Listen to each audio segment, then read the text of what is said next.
Shalom bien-aimé, que la paix et la grâce de notre Seigneur Jésus-Christ soient communiquées ce matin.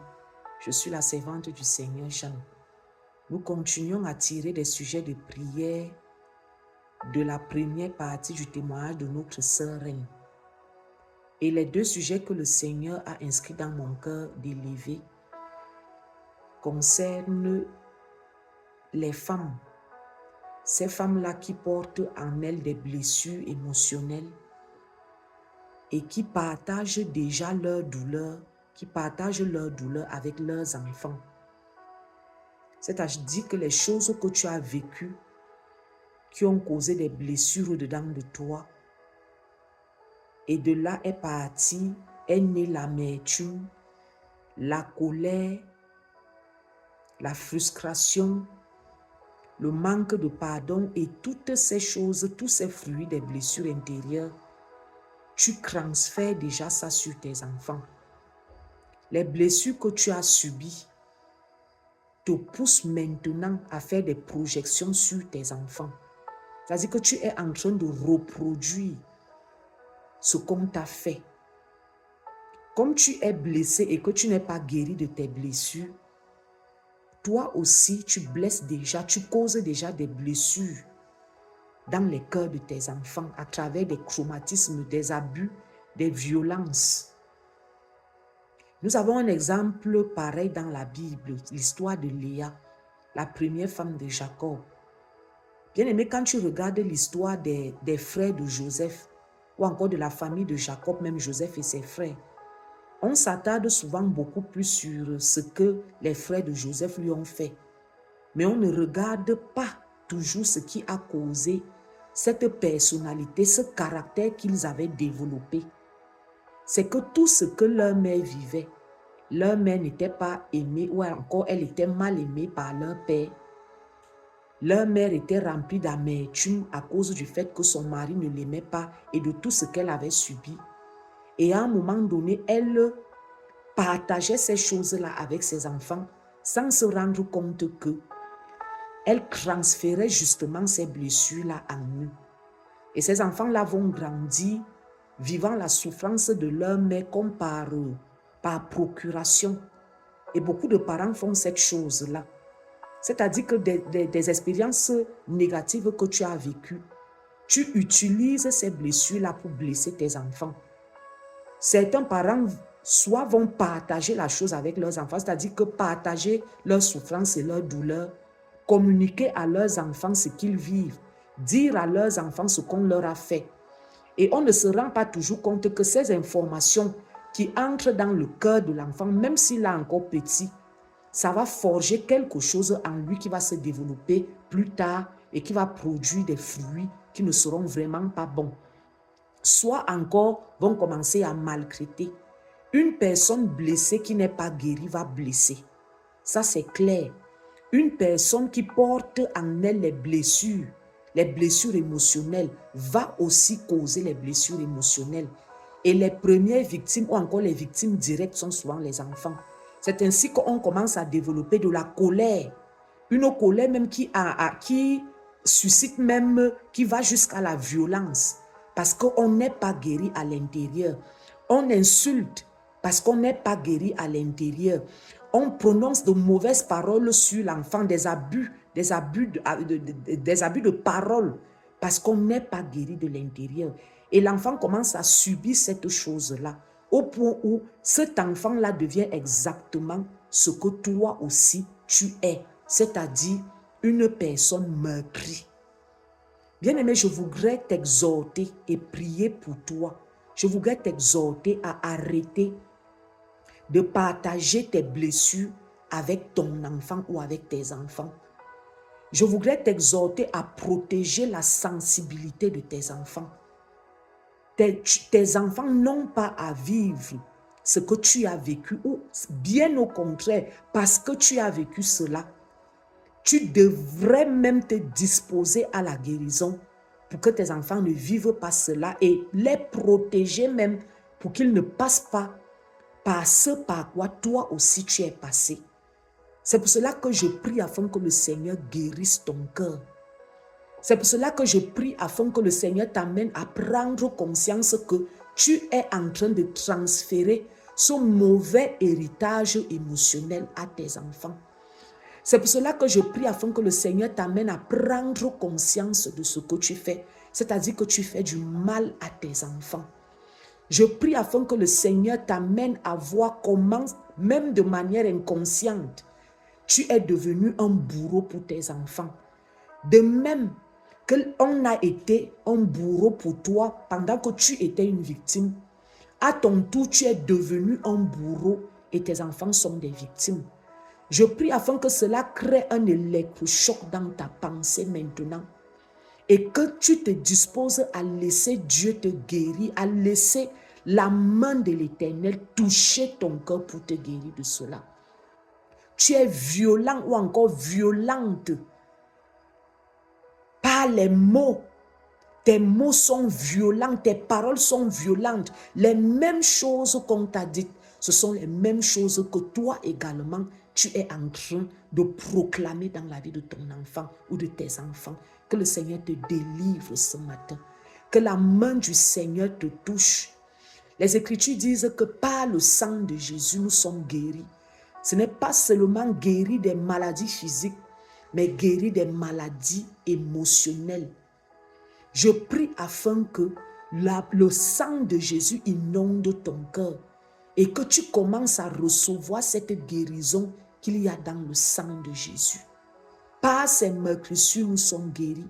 Alors sois guéri pour que cette chose-là s'arrête à toi, pour qu'elle ne continue pas avec tes enfants. Prends la décision et que cette décision soit une guérison pour toi aujourd'hui.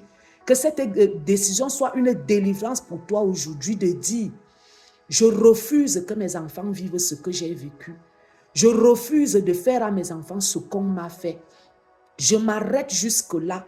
Je choisis les mots, je veille sur mes mots, je veille sur mes actions même, je veille sur mon caractère même. Si à cause de mes enfants je dois guérir, alors je me dispose à la guérison.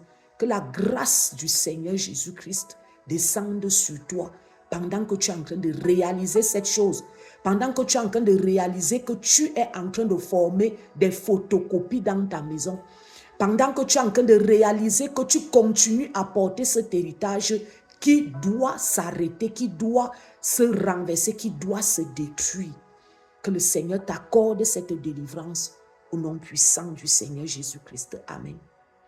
Le deuxième sujet de prière concerne ces personnes-là qui n'arrivent pas à pardonner. On t'a fait du mal. Il y a eu des paroles. Tu n'arrives pas à oublier. Tu vis depuis des années. Tu es devenu, c'est-à-dire ce sont des choses qui se sont même passées. Peut-être dans ta petite enfance, peut-être dans ton adolescence. Et tu as porté ces charges et ces fardeaux jusqu'aujourd'hui au point où tu n'arrives pas à oublier. Et parce que tu n'arrives pas à oublier, tu n'arrives pas à tourner la page. Et tu en veux à tes parents. Peut-être depuis hier, j'ai reçu des témoignages des gens qui m'ont dit qu'en parlant de cette chose, en évoquant ces choses depuis hier et en écoutant le témoignage, ils se sont rendus compte qu'ils n'avaient vraiment pas pardonné à leurs parents. Et une personne qui ne pardonne pas ne peut pas tourner la page. Une personne qui ne pardonne pas ne peut pas avancer. Bien-aimé, je ne vais pas venir te dire ce matin de pardonner. Je viens t'exhorter à te disposer à recevoir la grâce qui vient du ciel pour pardonner. Parce que ces blessures sont souvent tellement profondes que dire à une personne pardonne, c'est très léger. Il faut que la grâce de Dieu vienne intervenir dans cette affaire pour que la personne pardonne. Et je voudrais rapidement te donner mon témoignage concernant cela. Je t'ai dit dans la capsule d'hier que il y a eu un moment où j'étais tellement en colère, le Seigneur m'a demandé, Jeanne, pourquoi tu es toujours en colère? Et le jour où il me faisait voir la source de ma colère, l'origine de ma colère, il m'a montré ces membres de la famille qui passaient le temps à nous insulter quand nous étions petites, à nous dire, à nous traiter de bâtards et tout. Et j'avais gardé ces choses-là et j'avais gardé des griefs contre eux. Mais je ne me rendais pas compte qu'en réalité, il y avait ce manque de pardon-là qui était dans mon cœur. Mais ce jour-là, le Seigneur a révélé cette chose.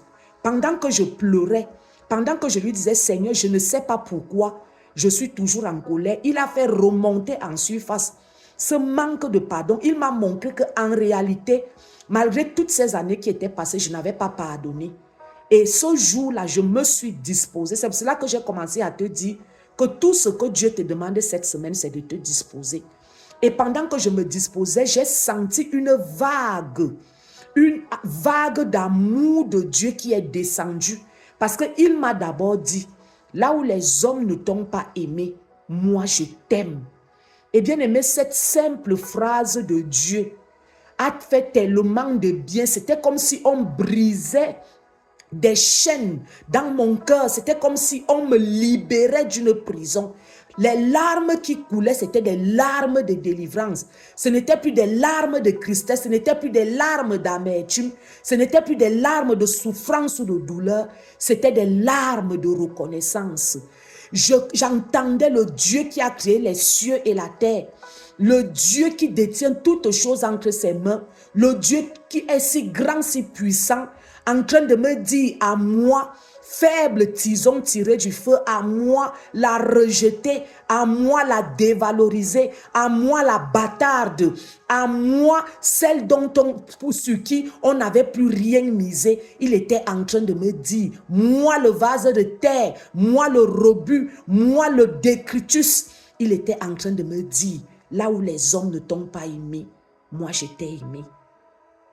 Et pendant que, bien-aimé, je suis en train de partager cette chose avec toi, je prie afin que cette vague d'amour de Dieu descende dans ton cœur maintenant.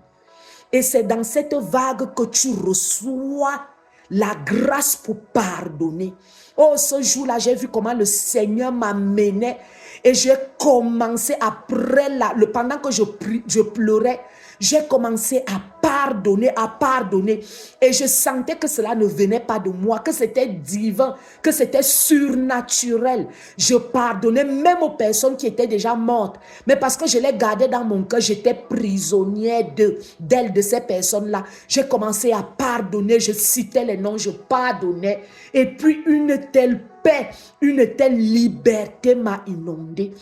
Je me suis rendu compte que cela ne valait pas la peine parce que Dieu m'aimait. Et c'est cette chose que je voudrais bien aimer encore partager avec toi. Dans le livre d'Ésaïe 54 au verset 10, il dit, même si les montagnes se mettaient à partir, les montagnes représentent les hommes. Il dit, même si les collines venaient à chanceler, les collines représentent les hommes.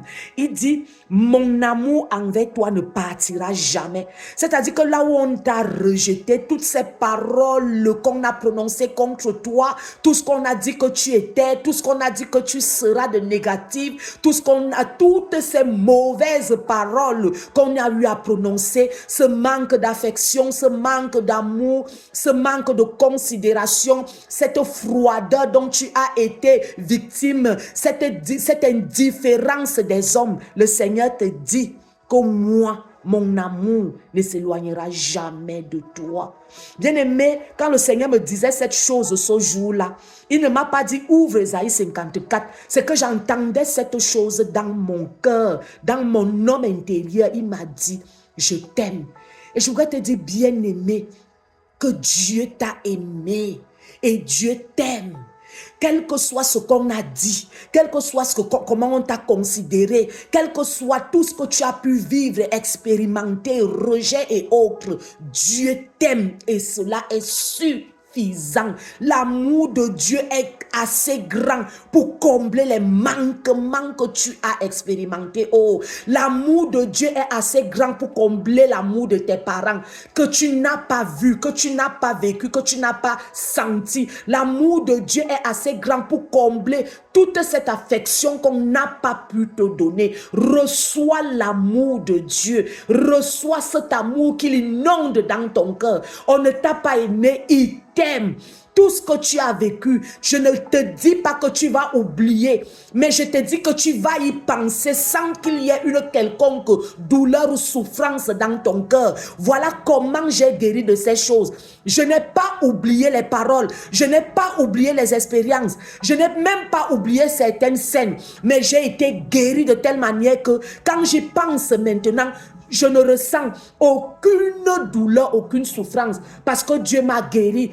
Et même, je lui suis tellement reconnaissante de m'avoir sauvée. Je suis reconnaissante à Jésus de m'avoir sauvée, de m'avoir aimée. Je lui suis reconnaissante même de tout ce que j'ai vécu, parce que maintenant, je peux clairement sentir, clairement considérer, clairement voir à quel point Dieu aime au-delà des hommes. Dieu aime au-delà des hommes. Joseph pouvait dire à ses frères quand ils l'ont retrouvé en Égypte et qu'ils avaient peur qu'il les tue, parce qu'il était devenu puissant, Joseph va leur dire, ne craignez rien. Ce n'est pas vous qui m'avez mis dans le puits. Ce n'est pas vous qui m'avez vendu aux Ismaélites. Ce n'est pas vous qui m'avez fait traverser tout ce que j'ai traversé. Dieu avait planifié cela parce qu'il m'a mené dans mon destin. Tout ce que tu as vécu, tous ces souvenirs, toutes ces choses, ces traumatismes, ces abus, ce manque d'amour, ce manque d'affection, Dieu était en train de crasser ta route pour qu'un jour il te rencontre, qu'il te manifeste un tel amour qui va combler tout ce que tu n'as pas pu ressentir, expérimenter. Reçois l'amour de Dieu et que cet amour qui t'inonde renverse la forteresse du manque de pardon et que la grâce du pardon descende maintenant. Oh, et tu sens comment tu es en train de pardonner. Ça n'a plus d'importance, bien-aimé. Oh, ça n'a plus d'importance. Ce que tu as vécu n'a plus d'importance. C'est ce que tu vis maintenant avec Jésus. Ton histoire commence maintenant. Ce que tu as vécu avant, c'était l'ombre des choses à venir. C'était l'ombre des choses à venir.